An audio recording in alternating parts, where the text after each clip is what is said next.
there was a mistake with the email address that you put in there. So I'll correct that. And it's gendering dash legal dash. Legal dash education. I think there was some additional phrase there. So I think that's why it got sort of like mixed up. But I think like if you nail that, you'll be able to. Okay. From yesterday, can somebody do a short recap for me? What were the main ideas that we were talking about?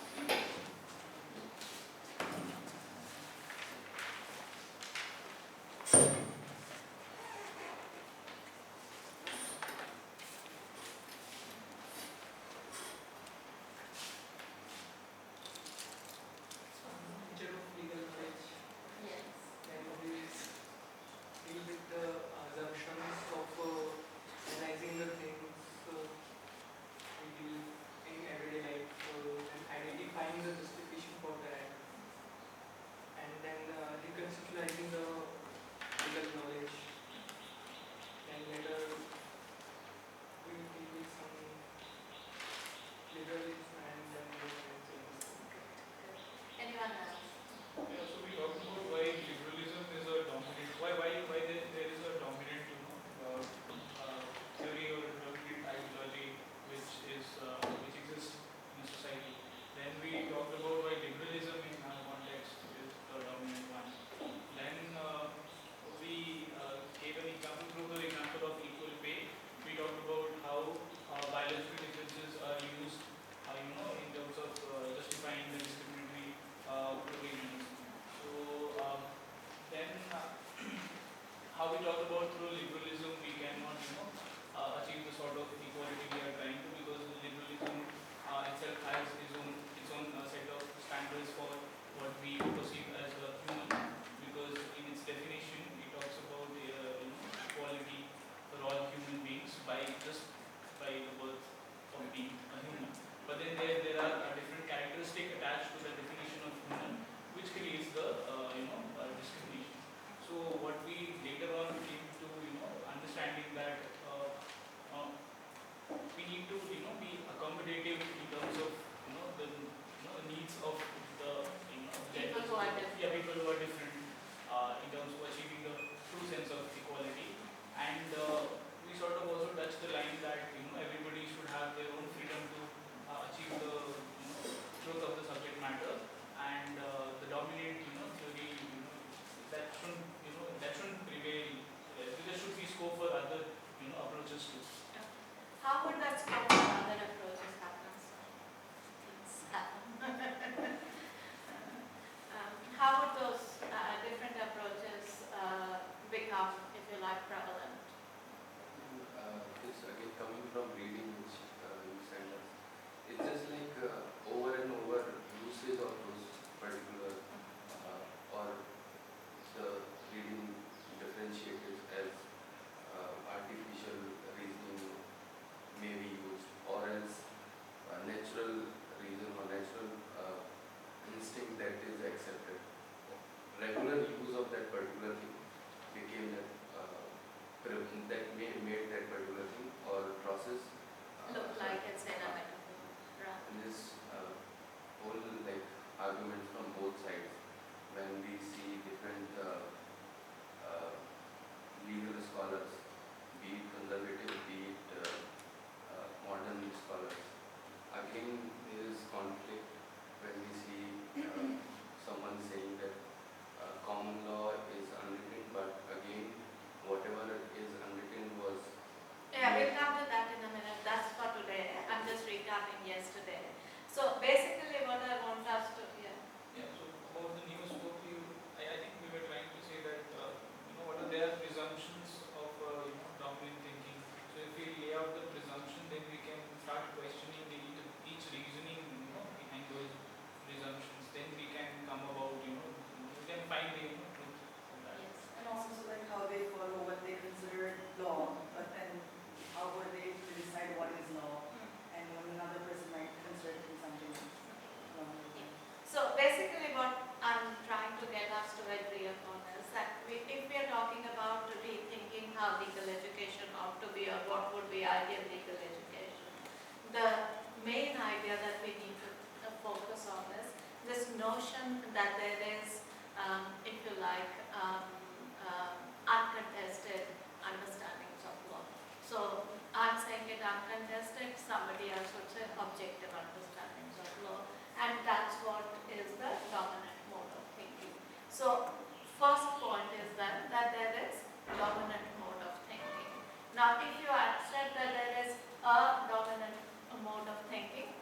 it is up to you to make it possible to think about that could it be done differently.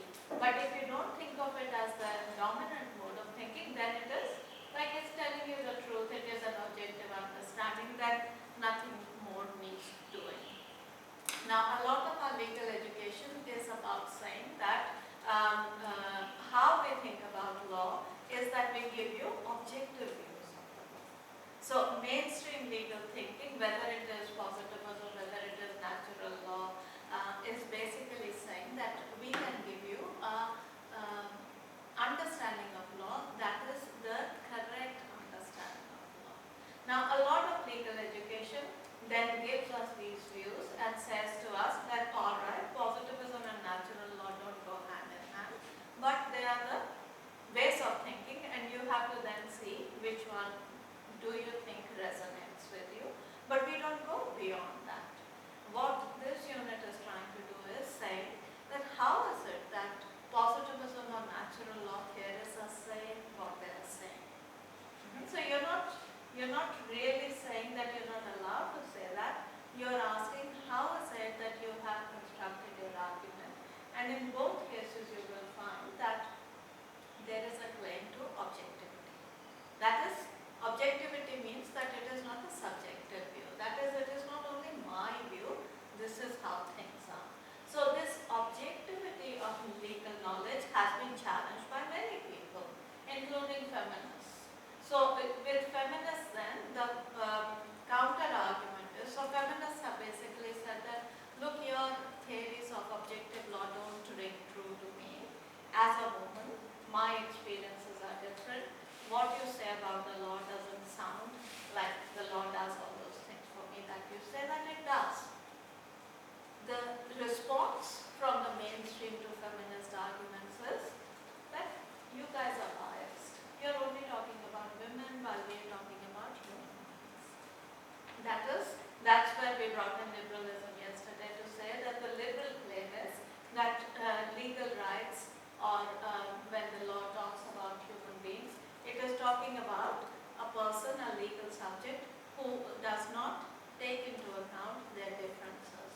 Their differences meaning whether sex, race, sexuality, disability, etc., whatever. So that's what liberal view is, that those differences or those particularities are not relevant for the purposes of law. What entitles liberalism to do that? This has happened through us. So what entitles liberalism to say that your particularities do not matter? Like all of us know that as human beings we have our differences. So when we put on our hat of legal theorist, how is it suddenly that we are told that your particularities don't matter?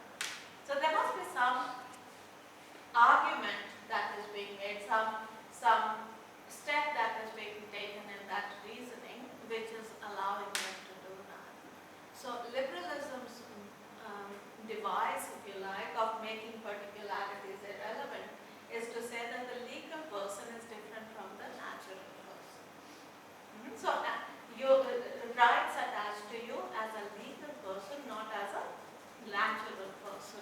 Now what chapter 1 is saying, which I haven't given you, is basically that this notion that there is an objective entity called a legal person then allows us to forget that there is this, the so-called legal person is actually quite connected to what is a natural person. So it's not like you can take the legal person and put it here and the natural person can remain somewhere else. What is your legal person does invoke qualities or characteristics of being a person. Legal personhood is different than being a natural person, but are they really disconnected? Or is there a connection? Can you imagine calling somebody a legal person who's not affected by their physical qualities, mental qualities, their capacities? Legal person could be even a corporation. Yes, but when you are thinking of a human being, so that's a different argument that you can bestow personhood or legal personhood on non-living beings. But when we are talking about human beings, we are making a distinction between somebody who's a legal person and somebody who's a natural person. So the argument is that when you are a legal person, the fact that you are a certain gender, the fact that you are a certain race, etc., becomes irrelevant. Feminists have challenged this way of thinking and basically said it doesn't ring true to my experiences. The fact that I am a woman in this society means that I am disadvantaged on many bases, not openly. So that in your legal universe, if I was to ask you to identify laws that actually give women and men different rights and give women lesser rights, you will be hard put to come up with examples. You could maybe come up with one or two, but not a lot. So when feminists started critiquing law and said, look, your theories don't ring true to our experiences, they're not saying that the laws at a formal level make a distinction or are discriminatory. They're saying something more than that. So what they are saying is your way of conceptualizing who is a legal person is a masculine way of thinking. What does that mean? That you are claiming that you can now talk about an objective entity. Objective meaning not dependent on any other differences. So legal person does not have to worry about whether they are a certain age, whether they are a certain ability, whether they are a certain sexuality, etc. Because same rights apply to them. But as we discussed yesterday, that a person with disability comes into this room and you say that you have the same rights as everyone, use a chair and use a desk, and they can't do it. Is that discrimination or is that equal treatment?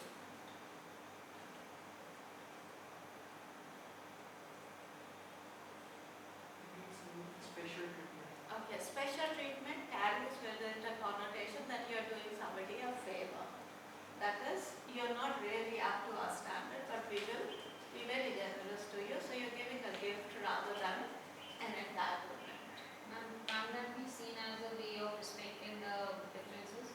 It can be, but remember, liberal legal person is not supposed to take into account your particularities. So this is what feminism is saying, that by writing out of your definition that people are affected by their particularities is what is the source of the problem. Do you get the difference? So rather than saying that we will take your difference into account and accommodate it, what feminists are saying is no, your categories need to be rethought. It's just like adding something to the same idea of all objective. Yes. So basically then if you say that you will accommodate you, your standard hasn't been modified. It remains that objective standard, and you are saying we'll make a small exception for you, a small exception for you, etc. We'll have many occasions to come back to this idea if it's not quite clear. Basically, sorry, they don't want watertight compartments categorizing people, they want sub-branches and taking into account the differences. That is what the difference That is true, but when you say that you want to take sub-branches into account, your main trunk remains the same, right? What they are saying is that your trunk has to change. Okay? So basically then what it is getting at is that why are you entitled to any right, any legal right? By virtue of being a human being. Alright? We don't need to go beyond that. Let's stay at that level. Why you are entitled to anything is because I'm a human being. Human beings, as we discussed yesterday, are conceptualized in legal personhood as somebody who doesn't have a sex, who doesn't have a race or whatever else. Now, if that is the case, then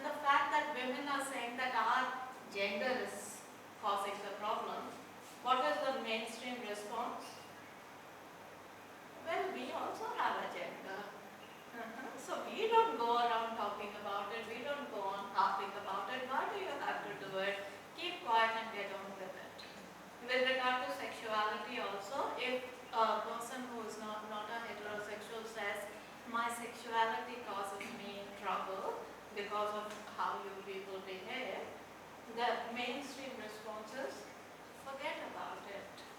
Get on with it. Like, be a normal person like us and keep doing what you're doing. Your sexuality is pulling you down. You're pretending as if I don't have a sexuality. But the point is that heterosexuality is the norm. I don't have to talk about it. I don't have to suffer because of it. I don't have to face discrimination because of it. So I can pretend that sexuality does not matter. While for a person who is a homosexual, they're always targeted for being different from what? From being heterosexual. So that is the point, that sexuality matters because basically what is your neutral objective standard is basically invoking the lived experience of a male person who's a heterosexual, who's able-bodied and holds a certain race, etc. But nobody says that. So what do we say? That law is about objective neutral standard of a legal person who we don't need to bother about their physical attributes, their other attributes, etc. because it is an abstract notion. But abstract notion doesn't come from thin air. It comes from us invoking a model of what does it mean to be a human being. And who's doing the invoking? Who's doing most of your theorizing? So we are doing, who are the, mainly that's what I was getting at yesterday. How many non-male thinkers have you read in law? To them it comes naturally that this is what it means to be a human being. So when women come along and say, sorry, it doesn't necessarily mean that, the counter response is you are biased. Because you are always harping about your gender, you are always harping about your difference, you are biased. Now, how do you deal with that kind of objection? Is to question, if you are biased, then are you objective? So this is the point of the critique, that you cannot keep your objective standards and then accommodate differences. What is being called objective itself has to be questioned. So why is it that the standard gets called objective is the point that we want to challenge, we want to ask. Are you with me on this point? Because basically this is the foundation of everything else that we want to do. But doesn't objectivity at some level resembles the idea of argument of equality? Yes, in liberal terms it does, but in non-liberal terms it doesn't have to. So we are so used to thinking in liberal terms that we don't even stop to think that this is only one way of thinking. Okay, yeah. Can you repeat the last few words of objectivity? That basically when we say that, I think your point was that we are talking about equality and isn't that an objective standard?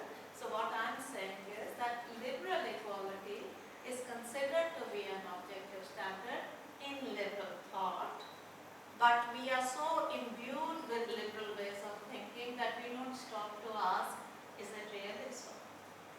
So that's what makes a dominant philosophy of our times, that it almost appears to us that it is the only way of thinking.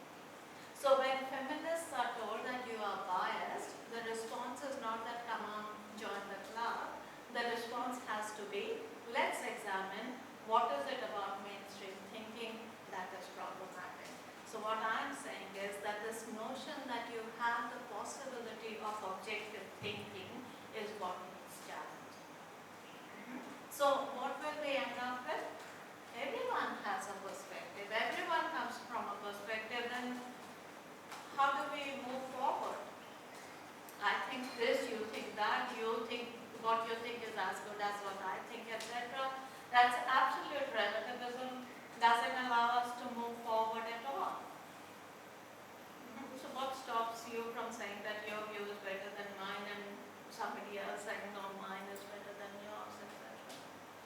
So when you say something is objective, basically what you're saying is this is the truth. Then there is no argument. Like if you have found the truth, if this is how things really are, where is the possibility of saying no, let's do things differently? So the question then for us is, how is it that certain ideas get classified as telling you the truth of the matter, telling you the how things really are, and as lawyers, this is what is done to us all the time. So legal knowledge is presented to us as objective knowledge, and the point for us then is to, okay, when people come and tell certain sections that it's not working for me, we'll accommodate your difference. But we'll remain liberals in our understanding, and liberalism gets us validity from this notion of being the objective truth. Now, how is it possible that some theories can claim this objectivity? Do you understand the difference between having objective knowledge and subjective knowledge? That is, objective knowledge is that all of us will understand something as what it is. Subjective is me and you will have different opinions because of our experiences or histories or whatever. So, yesterday we said that how does something become dominant thinking is basically because they're claiming objectivity. How can a theory claim objectivity? Why is it that feminists can't claim the same objectivity? It's because that it is the belief that it is the accumulation of subjectivity. Objectivity is it's just a belief. I'm not saying it's the fact, but it's the belief which comes when we are saying it is the objective understanding of something. I presume that Everyone else thinks the same. Yeah. So So why do I presume? Why am I allowed to presume? because There has to be because we rely on rationality so much, there has to be a rational explanation of why do I think like that and why should you think like that also, is basically what is at the basis of how something becomes an accepted idea. Now, if I was to ask you this question, how do you know anything to be correct? How do you have knowledge of anything? That the sun rises in the east, how do you know that? Experience. That It's an accepted notion. accepted notion, okay, it's experience, it's accepted notion, Proved facts. proved fact. Also, What about the idea that it is the sun is stationary and it is the earth that is moving? also because we do not have alternate theory. No, we do have, we have I mean, I'm saying facts. not related to your example, but you may. What I'm trying to get at is that experience is usually used as a reason for saying that this we know, this is lived experience. We know that sun rises in the east, but it is a scientifically proven thing that sun does no rising or setting, it is the earth that is moving. So experiential basis of knowledge does not make that knowledge necessarily true knowledge. That it is accepted fact at a transactional level, yes, but that doesn't necessarily make it true. So where does this notion come from that we can access objective knowledge is basically the Kantian way of thinking, the philosopher Immanuel Kant, and basically what he is saying is not that we go out and perceive objects. It is that our mental laws of understanding enable us to make sense of our perception. Now, it's like saying,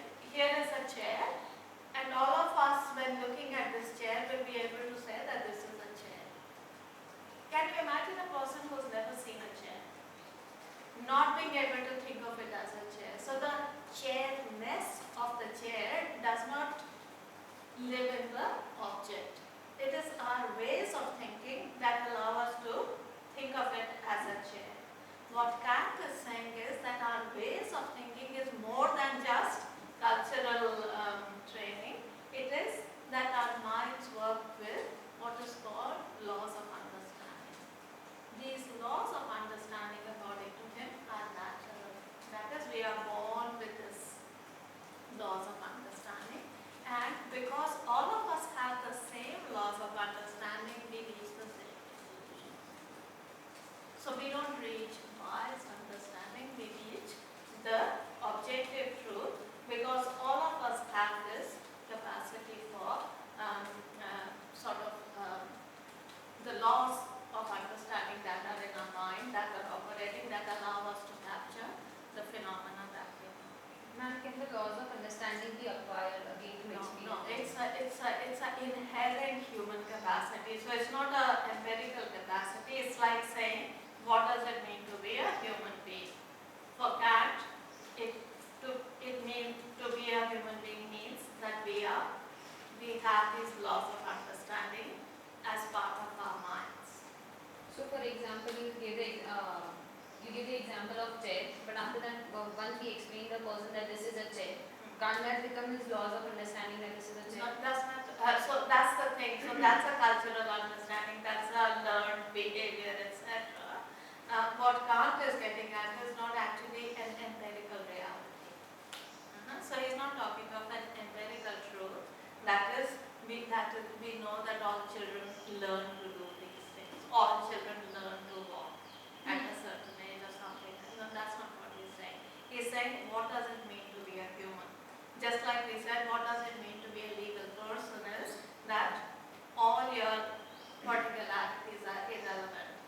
In our lived experience, we know that our particularities matter. But for legal theory purposes, we are able to abstract the notion and say, this is a construct. When is something a construct is that it is not really reflecting an existing object. So it is a mental construct. So that's what Kant is getting at, that our laws of understanding are something that allow us to access knowledge. And because everyone has the same laws of understanding, we can access objective truths.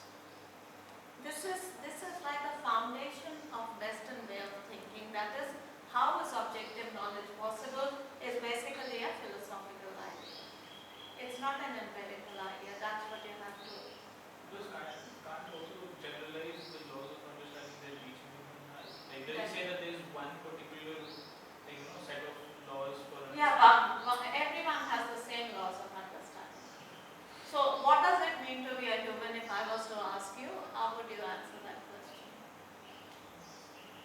What does it mean to be a human? So, liberalism makes big deal of all of us are human, that's why we are equal. What does it mean to be a human?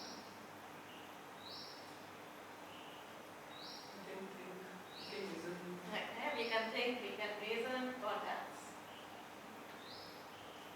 Again, it becomes subjective.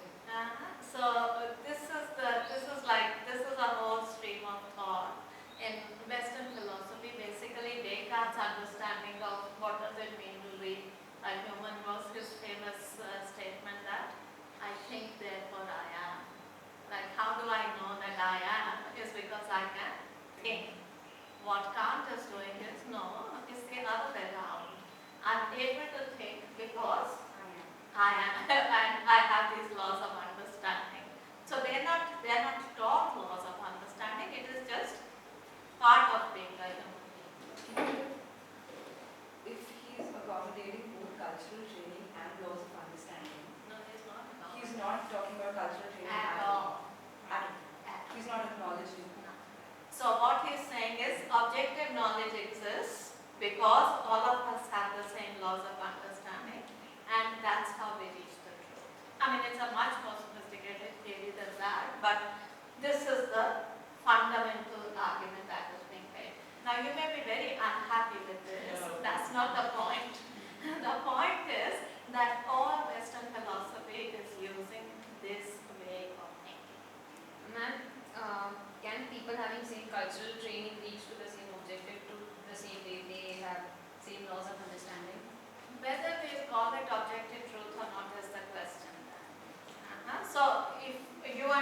have one cultural training and they too have another cultural training, we will reach maybe the common understanding and we'll call it objective truth. They'll have another objective truth. You can't have two objective truths, right?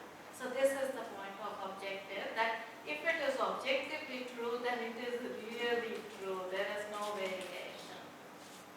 So this is the point. So when we say objectively that law is X, Y, and Z, then there is no scope left for saying that somebody else can have a different point of view. This is our legal tradition. This is what we do in legal education. Can you imagine that if all of you, not only the 5 or 6 of you, but if all of you were asked to actually examine your confidence and that we actually understand what law is. And the law is there for imposing order, for being fair, for doing justice, and all of those assumptions were shaken. It would make for a hard life, but do you understand that what is being said here is, well, you are just living in a make-believe world. You have the authority to be able to impose this understanding of law on everyone, and everyone comes along with you convinced 99% of the time, and we have created a universe of thinking where all of us believe the same thing, but what gives us the confidence that what we believe is correct or is true? Okay, if you had to answer that, where would you find your definition of correct or true? I can think of two ways. One is if something is backing me. Backing you doesn't help. Backing everyone has to happen. Backing me, I can think anything. That doesn't make it true. And the other is experience. Experience also, your experience and her experiences are very different. So that's what feminists are saying. You are saying that this is the truth of the law. Our experience says it is not. So what do you say? Oh, you guys are biased. Not good enough. Maximum acceptance. Maximum acceptance is like saying probability. It's not saying the truth. You get my point? That is not. Lived experience. Lived experiences are not the same. That's the point. What? Lived experiences. So that's what feminists are saying, that our lived experience doesn't correspond to your truth. So they are saying your truth may not be the truth. What is the response of the mainstream is, you are biased, meaning that we have access to truth of the law. So the whole point of Davis's book is to challenge this notion that it is possible to reach the truth. She is saying the truth does not exist out there for us to access. Instead, we are in the business of constructing the truths. Do you get the point? That we are in the business of constructing the truths means that you and I are conspiring to say that this is how it is. That does not make it the truth. That makes it that I am able to impose my point of view, but it does not make it the truth. Okay? Is that point clear? If all legal theory is doing that I can tell you and you will follow and that will make it the truth of the law, how true is that truth of the law? And temporarily until unless there are rational peak. Yeah. Irrationally is also a biased, is a loaded term. So basically what is being said here, and this is where the second thinker comes in. All of you probably would have heard the name of Foucault. Yeah, you've also studied a little bit of Foucault, not a lot. Basically what he's doing is he's challenging this concept of objective truth and saying that what constitutes objective truth, and this is what you are saying, is that for the time being most of us agree. He's saying for the time being most of us agree makes it, gives it the status of valid knowledge.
makes the truth of law?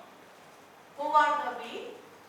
Well, we are the liberal thinkers for the time being, and most liberal thinkers happen to be male thinkers, and they happen to be white thinkers, and they happen to be fairly educated, privileged, male white thinkers. So their understanding of law is able to be presented as the understanding of law. That does not make it objective understanding. And what Foucault is getting at is acknowledging that you have the power to get this accepted as the dominant way of thinking, but that does not make it true. And the second argument is there is no such thing as truth. It is only we are in the business of floating ideas, accepting ideas, constructing knowledge, and whoever happens to be able to get their construction accepted by majority of people or a fair majority, that becomes the accepted knowledge for the time being. I have a problem with that. So when Foucault says that there is nothing called as truth and all, so aren't we, because every opinion has a counter opinion, every experience has a counter experience, every rational logic has a counter logic. Aren't we heading towards nihilism then? Like there will be nothing. No, nihilism is basically saying that nothing matters. Yeah. He's not saying that. He's basically challenging what Kant and company are saying, that it is possible to access objective knowledge. He's saying there is no such thing as objective knowledge waiting to be discovered. Knowledge is something that you and I agree upon, and that becomes the dogma of the discipline. So as lawyers, we are used to thinking about law in a certain manner. Because sufficient number of us think like that, then that becomes the dominant understanding of law. Now, the second point, and this is the point I want to make, is that what is the role of your legal education in maintaining this state of affairs? What has been your training? Has been that these are the legal thinkers. You agree with one, you disagree with another. That's the extent of liberty you have. Other than that, has anyone actually challenged you to think about how knowledge is constructed, or that knowledge is constructed, or that objective knowledge doesn't exist? Why don't we do that? There's enough literature there which is doing that. But in legal education, this is not the way we educate. So do you see the point that our legal education is then participating in maintaining this facade that objective truths about law are there, and we just have to be able to access them. If all of us are thinking, like thousands and thousands of legal students that we are training, all of us acknowledge that it is not the final truth that we know, but we are the ones who have decided that this matters for the time being. Do you see the point that all of you are then implicated in maintaining a system? And if that system is unfair, then whose responsibility is it? At the moment, it's everybody else's responsibility except mine.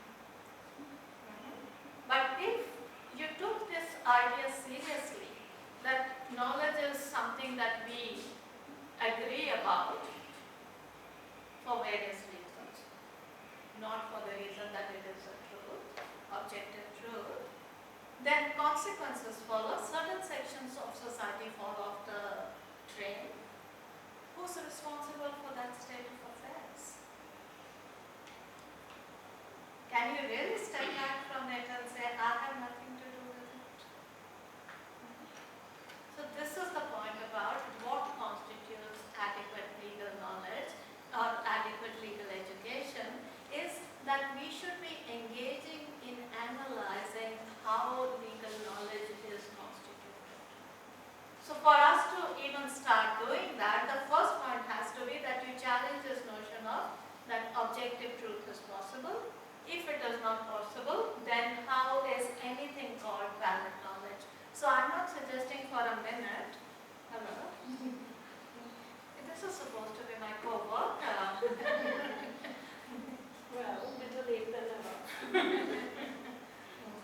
So if we can acknowledge that knowledge is something that you and I are engaged in actually making, and the consequences of our ways of thinking are not equally good, then it has to be each of us' responsibility that we need to think differently. That you cannot say to feminists that we'll accommodate you. You'll have to start thinking differently. Got the point? Then what about the challenges? Like say, I understand there is a point in this, but the problem is when we go, what we are told, like few days back we invited judges, our seniors, to judge a movie, and there when we interact with people who are working there, it's just like you have to unread all this. You have You have to unread all of the learning which is coming from the school. And the reason why they say is it's not practical because of too much load in quotes. You don't have that much time, and that's where the problem comes, like about your bread and butter or anything, dealing actual problems even in life. So when we think in a certain way, and the mainstream thinking is different, see, it's a really good thing that you are challenging that particular thing, but in a way you may be silent, and this is what happens.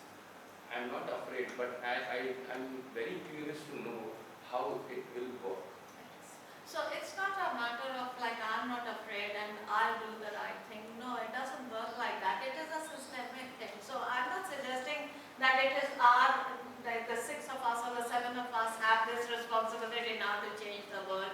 What I'm saying is, can you imagine legal education across the board doing this? Can you imagine? Do you think the system will change? Could change? At the moment what we are saying is it is not practical and I have to earn my living through. But what about the people who are suffering because of my earning a living? I said I'm too insignificant, I have nothing to do with that.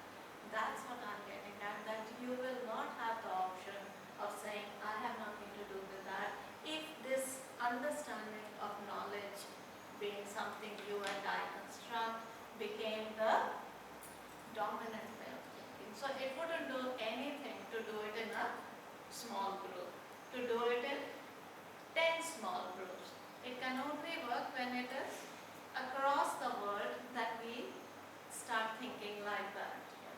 Sort of an extension of what Satya was saying. If we're actually looking at continuing a system and not because we need to create a system, but because for practical purposes we need to have something that works along with it. Can we propose something wherein whatever is happening is not understood as the objective truth, but as a mode of functioning which needs to be constantly challenged, but for the sake of something continuing, we let it continue and we continue challenging it. Absolutely. But we still need some sort of system, right? Absolutely. So focus not saying We're that. there on that. Yeah, focus not saying that this way of operating will not happen. What he's saying is that you will still have courses on legal knowledge and philosophies of law, etc. But you will all have to then confront this notion that this is for the time being, this is what it is. It doesn't mean that that is how it always has been, it always will be, and it is the objective truth. Do you see the distinction between the 2 points of view? So focus reasoning doesn't lead to a situation where we stop functioning.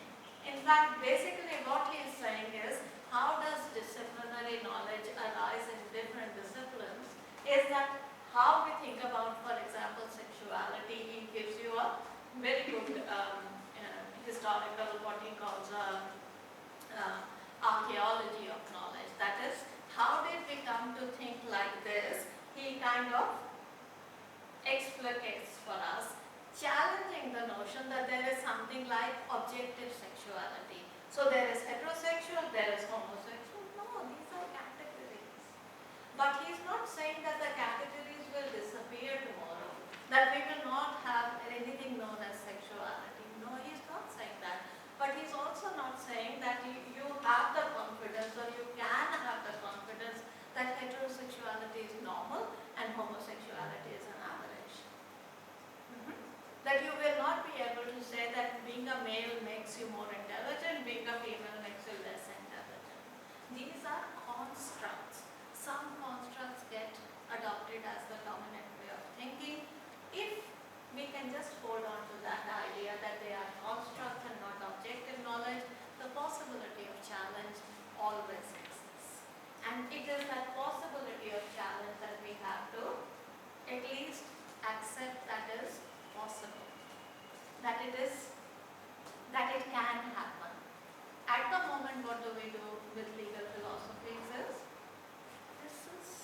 faculty who's teaching the course on corporations but is a gender expert. Can you imagine the two coming together? Can you imagine your education actually making gender an integral part of everything that you do? Why not? Because we are so captured by the idea that law is about objective knowledge. So unless that notion can be shaken, nothing else happens. Then these are like boutique courses, and these are indulgences that we can afford to take time out for. But can you imagine all your legal education happening like this? What kind of a lawyer would you be at the end of that? What kind of a legal system would we end up with if every law school was doing that? The fact that we're not doing that, doesn't it show that we are complicitous in maintaining a false state of affairs in the name of objectivity? If you can take that idea on board, I suggest that you would examine everything that is presented to you from now onwards. But if you're not willing to take that idea on board because it is too difficult, at least remember that this point of view exists. But proposing itself becomes the same thing. If we are, my argument or my point was not that I am proposing something new. No. But the thing is, when we propose or when we are taking something to the board, it's again like a new thing which wants to come in the gallery, and then there is again you think that in the end we all are seeing some change, and for that only we are talking, be it in legal education or in practical degree. So there will be a conflict, and there we have to think like, are we not doing the same kind of thing which has been done in past? Because while reading this article, reading which you sent, the same thing comes to mind. And in the end, when there is a critique from Jonathan Swift, that precedent, like it talks about genuine legal education, like precedent can be used for anything. That's what we are taught. That's true, but we are also taught that it is something good. So that this is what lawyers do. Okay, so why? Because precedent tells you the objective truth. Professor Downer, something. No, I was just sort of putting forth is that see, the realm of ideas and the realms of practice. It is not necessary that because we are starting to challenge within the realm of art, because we cannot immediately translate something into practice, that we cannot question in the realm of ideas. And evidently, radicalism or a certain level of foundational questioning has to happen at one or the other place. You would never get the courage of doing anything in practice if you have not even thought about it. And the point that somewhere in this all knowledge-based interventions, what we are doing is we're saying, at least liberate the imagination.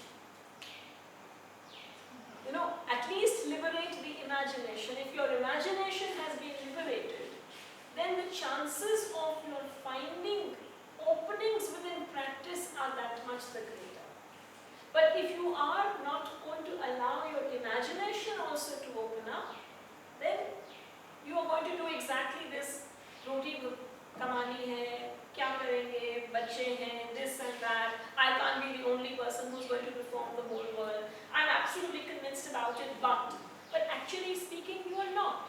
Because you are uneasy to even think about it. See, the issue somewhere separately is that you have to work this out at two levels. एक दिमागी तरफ से सोचो कि हाँ नई दुनिया बसानी है, और एक जो आज की दुनिया है उसमें कैसे जीना है, और ये दोनों चीज साथ साथ करनी है. It's like we have to do them together, and it's only if we are willing to open up the mind will we find spaces in practice. we may not find spaces in practice also. We may be very conflicted. We may have a very miserable existence. I'm not promising anything. But what I'm saying is that if no thinking happens, like no challenge to your current ways of thinking happen, then we'll continue. And that is the point of the shape of legal education, that if all of us were being taught like that, all of us would be that much more discontented. And that discontent could lead to some effort at change. But if only pockets of us are exposed to these ideas, what we are suggesting as legal educators is it is okay for the masses to be pacified with the notions of objective legal knowledge. It's a huge responsibility that legal educators are not taking on board. Because what we are doing is we are in the business of reproducing the same kind of ideas, generation after generation, knowing very well that the end result is anything but satisfactory. In that, I have no personal responsibility because law is objective. But what I'm saying is that we are all complicitous in it, and this complicity has to be confronted by first challenging the notion that objective knowledge is possible, secondly that all knowledge is constructed, and if these two ideas can come together, we already are starting to make a new reality. So reality is not something just like law. Reality is not something that exists. It is something that all of us are participating in. If enough of us start challenging it, then it has to change. So is the point clear to you then that the gendering legal education then is a broader agenda than just saying that women have to be added on to whatever the existing ways of thinking is? Okay, this was last classes. Portion. If I can sort of add on. So I will read out, and this is pretty much what most of, even when I was a student, when you sort of thought of doing something which seemed outside the norm, there's a small para on a book called Critical Legal Studies Movement by Roberto. It's right in the end of it on law school, because they were all sort of writing vis-a-vis the law school initially. So he's got this small para. He says, for him, coming to law school often means putting aside in name of reality an adolescent fantasy of social reconstruction or intellectual creation. So that's what we come into law school for. He does not want to merely have a job. He accepts the spiritual authority of that characteristically modern or even modernist idea that you affirm your worth in part by attempting to change some aspect of established structure of society and culture. Right? So probably what Mark is saying, that alongside we need to, if we read about these things, we can possibly have this in our mind to constantly challenge something and thereby change something. So initially when we come to a law school, they're saying in the beginning, in their formative years, that is what you're looking to do. That you want to reaffirm, you want to affirm your worth by attempting to change some aspect of established structure of society and culture, and you create your identity by asserting in a tangible way your ability to stand apart from any particular station within that structure. Yet it also seems important to assume a concrete position within social life in order to both find a realistic version of the transformative commitment and to hedge against its failure. So just in case you fail at doing whatever you want to do, you also want to hedge your bets by trying to, in that structure, in that order, try to get into someplace. With each move forward, and this is now moving to your second, the third, the fourth year, especially when you have others sitting for placements, with each move forward, the opportunities for deviation seem narrower and the risks greater. So if I do not really sit for that right now, if I waste my time taking an XYZ course when my batchmates might be doing something in ABC, I might lose out. So with each move forward, the opportunities for deviation seem narrower and the risk greater. In exchange for the equation of realism, which surrender. So if I sort of surrender to realism in exchange for it, the social order promises an endless series of rewards. Nothing seems to justify a refusal of these prices. The realistic alternatives appear uninspiring. We know that a law firm job, or as law students generally, we know that a law firm job through our internships, what it will entail. So he says, the realistic alternatives appear uninspiring and the inspiring ones unrealistic. So that was pretty much what Satyendra was pointing towards. That though I get what you are saying, can I really make that change? Can I make that change staying within the order which is there? No, so that's what I'm getting at, and there is no expectation that it is a personal crusade that I will embark upon now. Even though what Amita is saying is that at least at ideas level we open our minds to this, but at a practical level I still have to earn a living, I still have to go to the same court system, etc. But try to imagine that tomorrow you're sitting there as a judge. If you had never heard of these ideas, you'll replicate what you had heard. And that is the point. If you, as a legislator, you go to make a law, which kind of a law will you make will be influenced by the kind of education you have. If you become a policy maker, if you become somebody who has nothing to do with law, but as a citizen, your take upon whether the political system is something that is okay or needs change, how will all that questioning happen if you're never exposed to these ideas? At the same time, I have to be part of the system that is less than perfect. Doesn't mean that I don't have the responsibility to at least start being troubled by the inequities that seem to be taken for granted. Necessarily, it won't mean that I'll be able to change the world. Can I change myself itself would be a big ask. But what I'm getting at is a larger question, that can you imagine this kind of questioning happening across the board in all legal education? Try to imagine what kind of next generation of lawyers will we have. Why don't we do it? Why don't we do it? Because all of us are very comfortable in the niches that we are slotted in. But that doesn't make us not guilty of perpetuating a less than equal or less than fair society through our thinking. So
theorized and using what we have been discussing up till now to see how things could be seen differently. So common law tradition, and we are part of common law tradition, makes it look like there is something called common law and then other systems follow that. Now, the conventional understanding is that common law countries are the countries that which take their legal system from the British system. So what constitutes common law then has to go back to where did common law come from. We have to start at the beginning. So what Davis is doing is he is making a distinction between classical common law and modern common law. So do you understand what she means by that distinction? Does anyone want to have a go? Classical common, I'm sorry if you didn't have the readings. Classical common law would be would not consist of statutes, only writs, precedents and interpretation, and what interpretation the judges give, whereas later on there were statutes, so that's what is the difference, main difference between the two. I know, but how they laid it down, there was nothing to be interpreted further, there was nothing to rely on, but the basic statute or what was laid down is kind of a classical common law. Whereas modern was more based on, it kind of evolved a little more based on precedents and judgments comparatively. Alright, if this happened long time ago, it happened in England, why do I have to bother about it? How does it have anything of relevance to me? Because this is again coming from reading, right? Because there were people, certain people who started talking about it, and then they wrote. Because they wrote, so I should read it. And that's why like the history of particular time period from England. And that's where that's what I read from reading. Good. I want every one of you to be able to justify why do I have to spend time thinking about classical common. Ma'am, just like you said, every theory traces back, every thought traces back to a different ideology. Right now, the law which we have in India can be traced back to those common law. That is the reason we need to study. So alright, so we are a common law tradition, so we need to know where we're coming from. Anything else?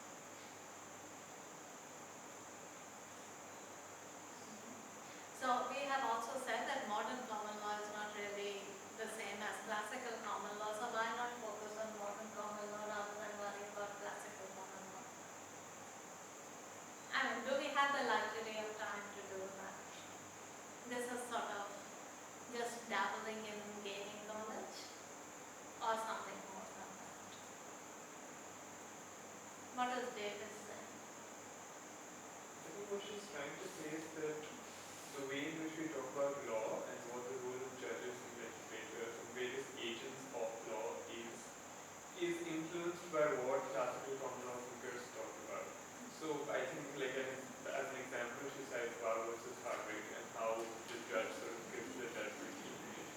And I think what she means to say is that how we conceptualize law as a tradition is it has an imprint of classical common law traditions, and I think that's why it's important to sort of, in order to be able to challenge them, we need to be able to know them well. That's true, but The whole concept which came from Blackstone, like this is what it is, and you have to interpret it. You just have to follow it, and that's where there is judges will not be interfering their own ideas with the notions coming from behind, pull out of the president. So that's true, but I'll come back to that in a minute. But basically, now that we are going to look at various philosophies of law, like various understandings of law at a theoretical level, we have to be very clear about what is it doing to my thinking of law. And basically what Davis is getting at is that even though classical common law and modern common law are not the same thing, there is a continuity. I think that's the point you're also making. But there are certain ideas that are taken from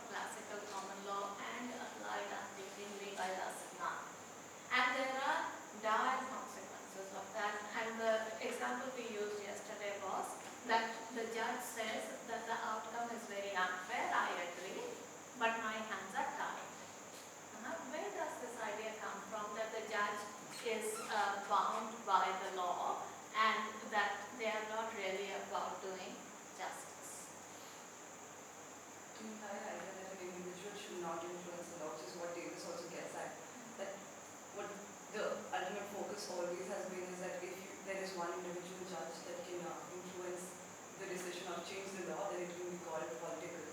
Which is where she brings in the point of, every judicial statement, even if we say that common law as a development has changed over a period of time, it is inherently political because every individual has, and especially when there was an entire bit about how even in development of law, it has been seen as a restatement of law. So maybe if I'm restating that said proposition again and saying that the context has changed, and that's why as of now, this is what the law would have been.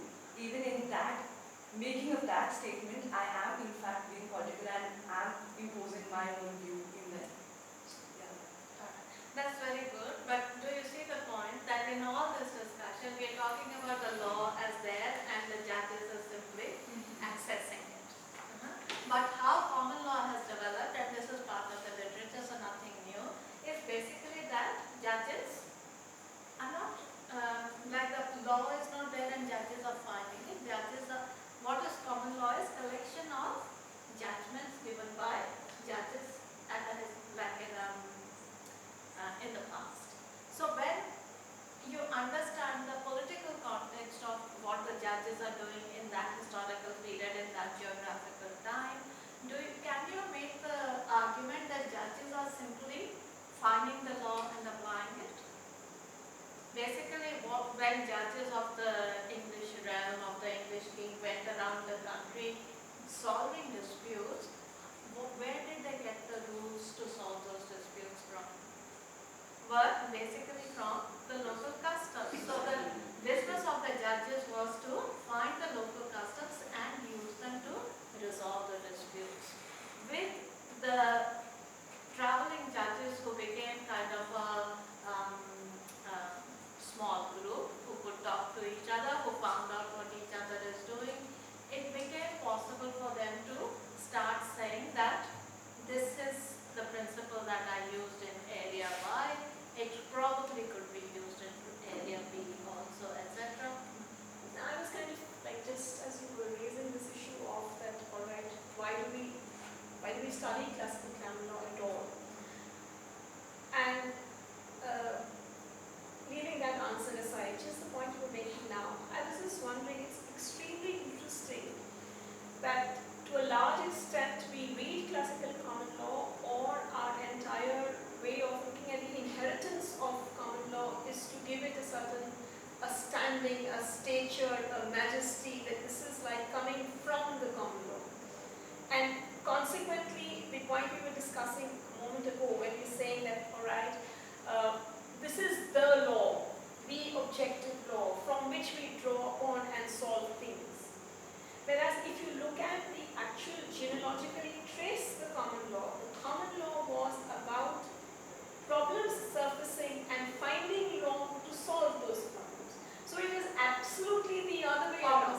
Absolutely the other way around. So I don't think that if you were to deconstruct and go and look at the origins of common law, it's ironical that we are now using common law for giving standing stature and saying, this is according to common law. Whereas common law as such was a very organic process, wherein you tried to find solutions to people's problems, and the entire acceptance, if you'll recall that reading we did in legal methods, the entire acceptance came in from the fact that people had problems, and you could find solutions to those problems, so you gravitated towards the law.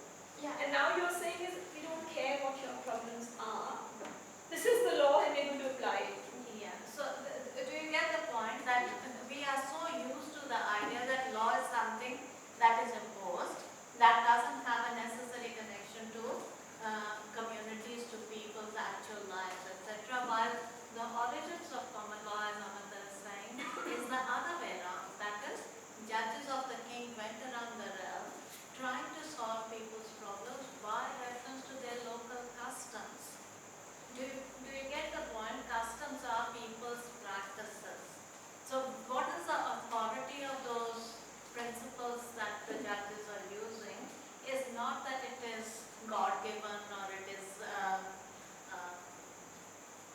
invariable or this is the objective truth, etc. The logic of custom is that it is basically what people are used to doing. When you start imposing customs of one area on another community or in another area, etc., starts this process of what we call precedent building. That is, rather than saying that this is your context and this is your solution, I remember that I solved similar kind of a problem in a different context, but I can use the same principle here. So what is the principle of law that we are now using is something that a judge had said earlier, but by reference to what? By reference to people's practices. So the connection between law and people's lives was an organic connection in that law was not something that was imposed from the outside. This is the origins of common law. But the notion of precedent that over time you accumulate legal principles and then they become binding on subsequent judges and subsequent courts is basically something that we have taken from there but in a very, very different form. So this is the point I want us to think about. That we are a common law tradition means what for us is not that we are living by the decisions that were given hundreds of years ago in a different geographical area. No. It is the point that we also subscribe to the notion of precedent. The notion of precedent arose in a different context, had a different function than what we use it for. But the consequence of that is that it absolves the judges in today's context of having to justify their decisions as being just, fair, or whatever. Why? Because we have made the concept of precedent so rigid, it has no connection to how it originated, and its function is very different now. But we still make the point that we are a common law tradition. So what are we doing? We are, if you like, justifying our current practices by reference to a past practice which wasn't the practice at all. Can you see the enormity of that? How common law judges originally used precedent is hugely different than how we use precedent today is the first point I want to make. So we'll keep coming back to this idea.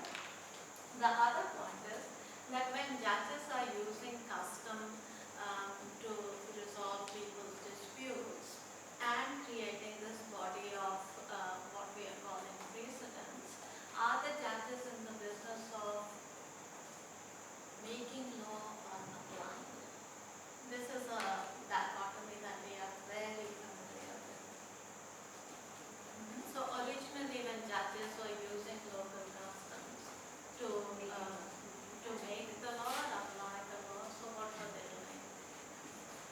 When they were using the law from the society, they were basically making law, and when you refer to precedents, you are applying them.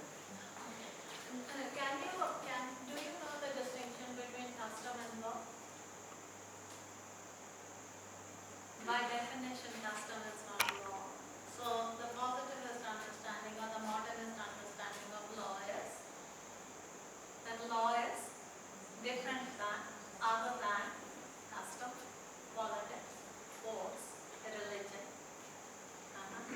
So this is a modern way of thinking that custom, that law is what it is. So law is not custom, law is not politics, law is not force, law is not religion. So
The other point that Amita is making is that it is not only custom that they are using, there were statutes in force, and these were like the corresponding things as modern.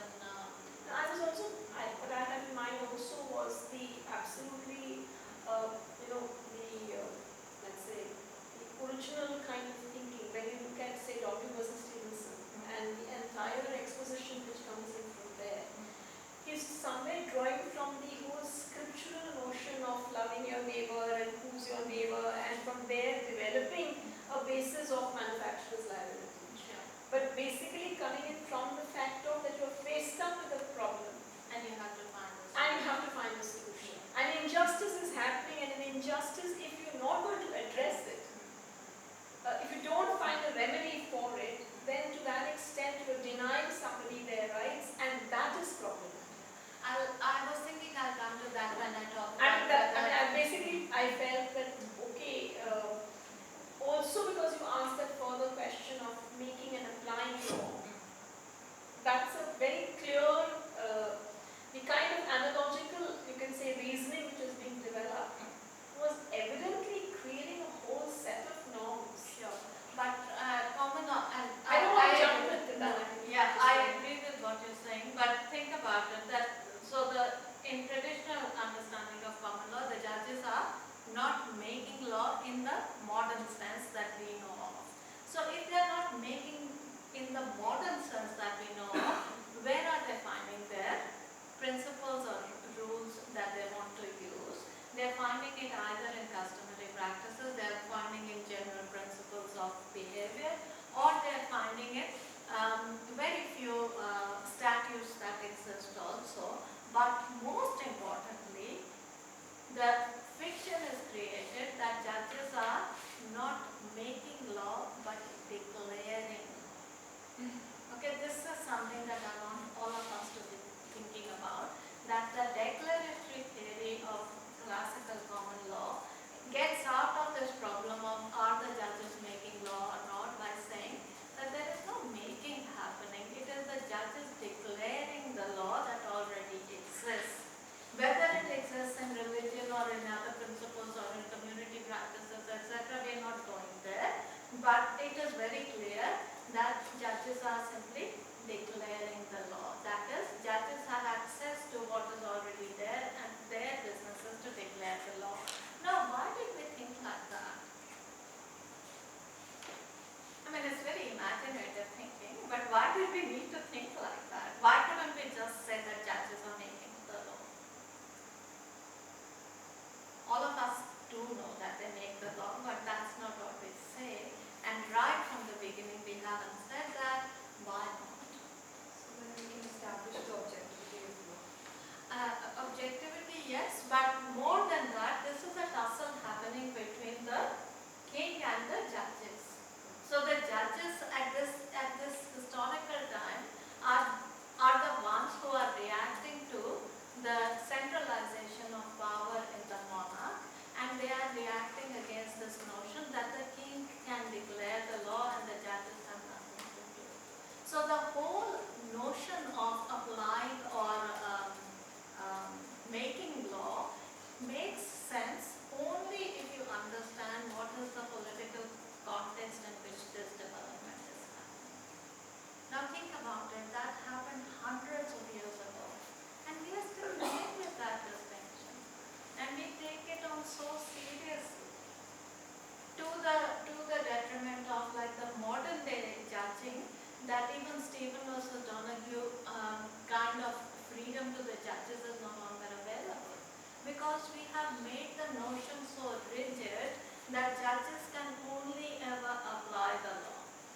Yeah, because the reverse would, what would happen today would be that the judge would say that I have no rule which I can apply, so this is a matter for the legislature to look at. This is a problem which needs addressing, and consequently I can do nothing. Yeah, so absolving myself of the responsibility of having to find a solution by reference to this concept of that judges are in the business of applying the law and not making the law, but you actually have to go back to see how the apply versus make distinction came into being in the first place.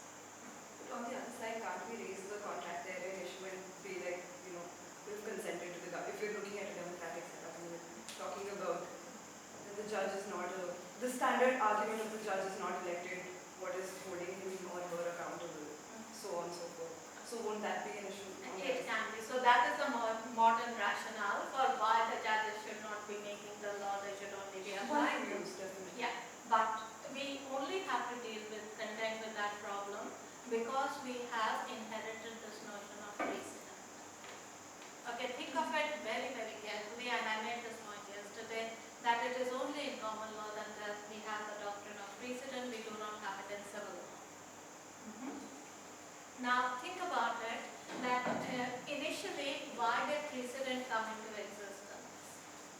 Just we had this talk just now, that we said that precedent is necessary, it becomes sort of relevant because we have the possibility of collecting those judgments, and it is the same group of judges doing the decision making, and they can actually start collecting a body of thought, and driving happens and the rest of it, and precedent becomes a source of legal rules.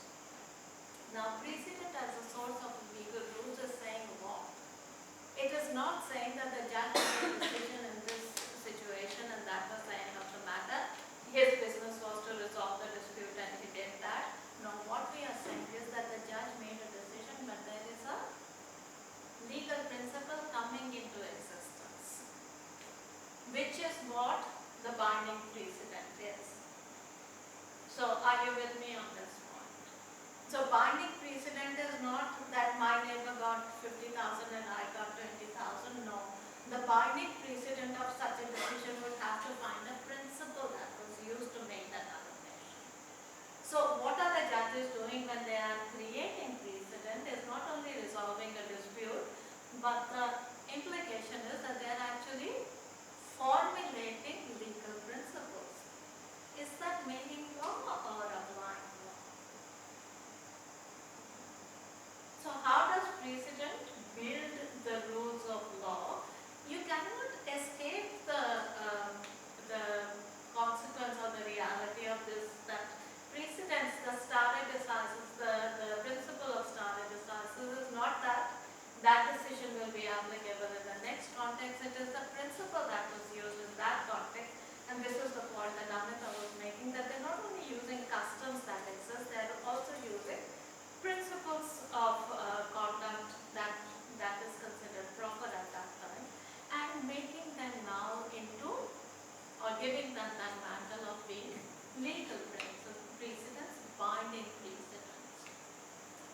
You come down to the modern common law understanding of why precedent is binding is, and we forget that the principles were used to actually resolve a dispute, and in the process the principle became a binding rule of law. How do we use precedent now? As Amita said, that I can't do anything, I'm bound by the precedent. If there is a problem, go to the legislator, go somewhere else. My job as a judge is to apply the precedent. So do you get the point that apply versus make law argument has come down to us in a very convoluted manner. Yet we take it for granted that we are a common law country, we can do nothing about it. But how we understand what is precedent and how we understand what is the logic of this distinction between making and applying law has to be questioned. Do we have any openings where we can do that?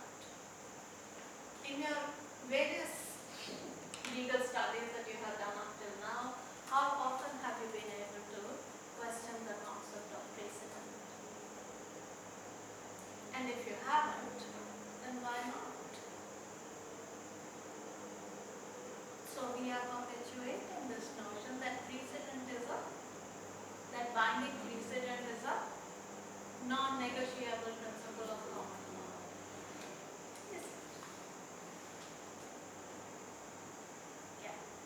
No, I don't know. At this point, I would like to disagree. So, I mean, I understand that we're looking at binding precedents, but are we looking at a binding precedent, or are we looking at conflicting binding precedents and then drawing our own? Even then, you're not drawing your own conclusions. You are judging between the two streams of precedents. But are we not? So, if we're reading something and and the way we're interpreting it then, oftentimes it could just be an interpretation that we're trying to lend to those words. And this comes from this tradition of, well, us writing answer sheets and us doing moot court competitions where we actually, I mean, the judge would be definitely saying something else.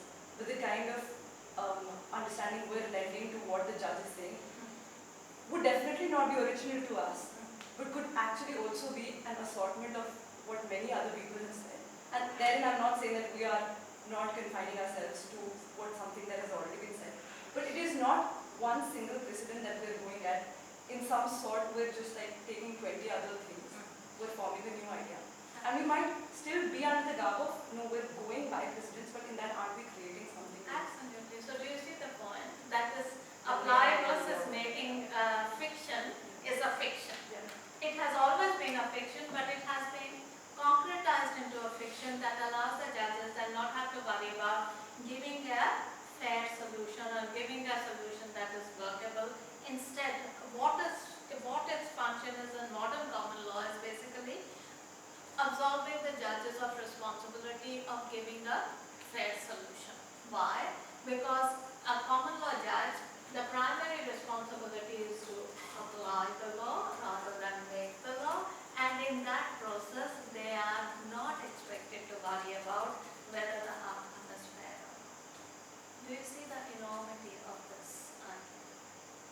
That we could have a very different legal system. So in effect, the theory of precedent then provides a way to the judge to sort of take decisions which maybe agree with him and yet not take responsibility for the decision that he took. Actually, both ways. So he's getting it both ways. I mean, he's kind of using the theory of precedent because, like the point which Tanvi was making, that you have possibly a lines of decisions.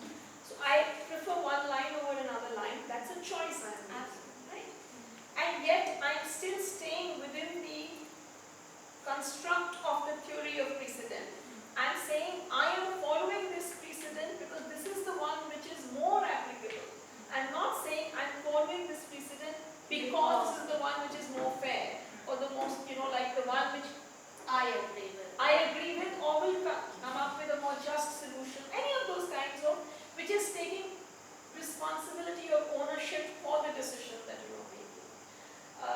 I think that's the basic kind of, that you use the theory as a veil or a guard behind which you hide and do your own thing.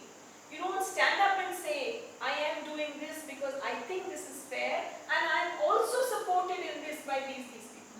See, there's a distinction in how it goes. I can take the decision saying this is the right one. And I have 20 other people who also think that.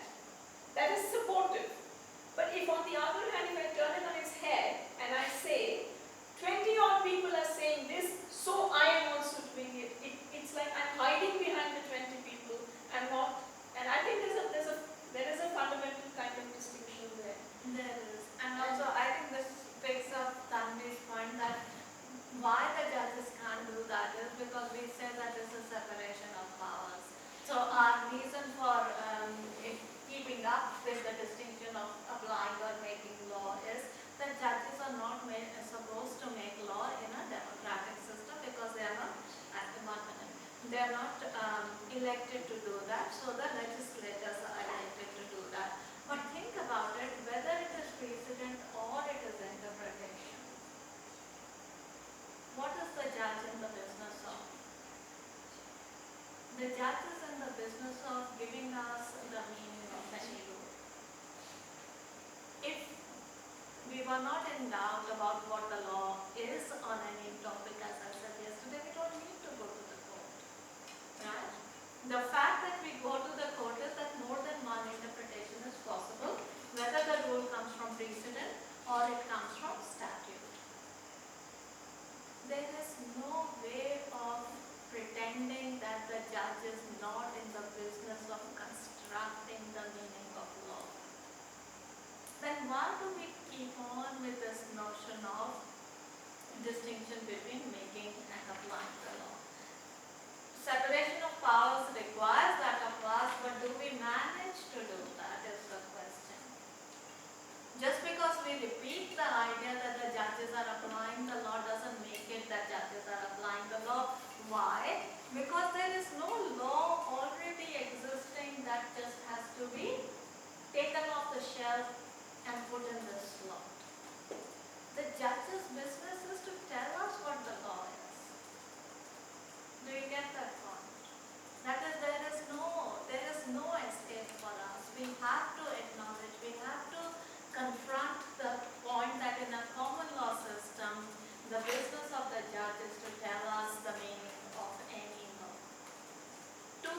extent that when the governments make laws and the question is whether it is a constitutional law or not, what the advisors don't give this authoritative answer to the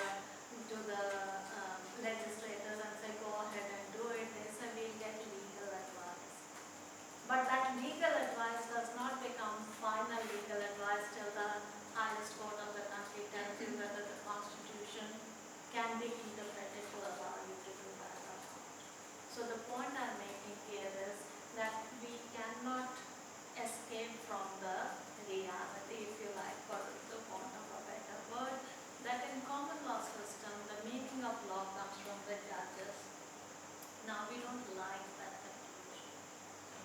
Why don't we like that conclusion is because that makes judges so powerful. But have you made them less powerful by using the fiction that they only apply the law and they don't make the law? Don't you think we are kind of creating a make-believe world